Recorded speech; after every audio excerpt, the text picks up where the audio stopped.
이재명이 관련 검찰 수사가 사실상 대선 기간 중에 전면 중단됐죠. 앞으로도 그럴 것 같습니다. 뭐 불소추 특권이니 어쩌니 저쩌니 하면서 그럴 것 같은데 국민의 생각은 다릅니다. 개표 출구조사 있잖아요. 아주 엉터리였어요. 4%나 차이가 나는 발표를 투표 다 끝난 사람을 대상으로 현장에서 조사했는데 어떻게 4%나 차이가 납니까? 아주 사악한 의도가 있었다고 제가 어제 논평했습니다. 4% 차이지만 그 차이가 단순한 숫자의 차이가 아니고 이재명이는 과반 이상 득표로 만들고 김문수는 30%대 득표로 만드는 사전투표 출구조사 결과가 발표됐기 때문에 그렇습니다. 실제 결과는 전혀 그렇지가 않았죠. 저는 이 부분에 대해서는 지상파 3사에 대해서 끝까지 책임을 추궁해야 된다고 생각합니다. 자, 그런데 KBS, MBC, SBS 지상파 3사가 이 출구조사를 하면서 심층 면접 조사까지 했어요.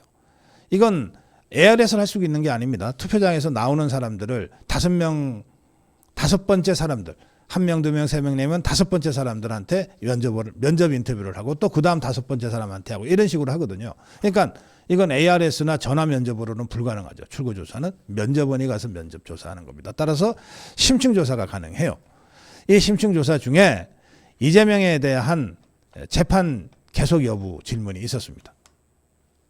아, 역시 대한민국 국민 살아있구나. 상식이 살아있구나. 라고 하는 것을 제가 느꼈는데 이 지상파 3차의 심층 출구조사에 따르면 이재명이가 대통령이 되더라도 공직선거법 파기환송심 등 지금까지 진행되어 온 재판을 어떻게 해야 되느냐, 계속해야 되느냐, 중단해야 되느냐라고 하는 질문에 대해서 63.9%가 계속해야 된다 이렇게 답변했습니다. 63.9%. 그럼 반대는 한 30% 될까요? 아닙니다. 반대는 25.8%. 그러니까 63%와 25%니까 거의 3대1 정도로 차이가 나버렸어요. 계속 재판 받아야 된다는 거예요. 그럼 나머지 10%는 뭐야? 모르겠답니다. 이게 좀 쉬운 문제가 아니거든요. 그래서 모르겠다는 답변이 10% 나온 것도 자연스럽다고 봅니다. 그런데 분명히 재판 받아야 돼. 64%. 재판 중단해야 돼. 25%입니다. 압도적으로 재판 받아야 된다는 응답이 많다는 겁니다. 자, 여기에 더해서 나 민주당 지지자예요 했던 사람들 있잖아요. 그 민주당 지지자예요 했던 사람들한테도 똑같은 질문을 했더니 야, 놀랍네. 민주당 지지자예요 했던 사람은 이재명 찍었을 거 아닙니까? 그런데 그 사람들 중에도 재판 계속해야 된다가 42.7%, 재판 중단해야 된다가 44.4%, 거의 비슷하게 나왔어요. 이건 어떤 뜻입니까?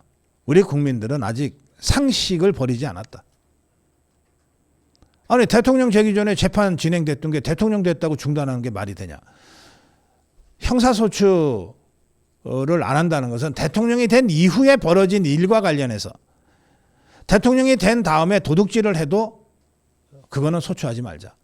대통령이 된 다음에 살인죄를 저질러도 그것은 소추하지 말자.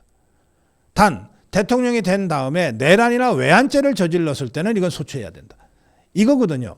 대통령이 되기 전에 벌어진 일, 대통령이 되기 전에 도둑질해서 재판받던 거, 사기쳐서 재판받던 거, 사람 죽여서 재판받던 것들은 계속 재판받아야 된다. 이게 대한민국 절대 다수의 상식적 판단입니다. 그러면 지금 대법원이 공직선거법으로 유죄 취지 파기환송을 했어요. 이 재판 계속 돼야 됩니까? 중단돼야 됩니까? 당연히 계속 돼야 되는 거예요.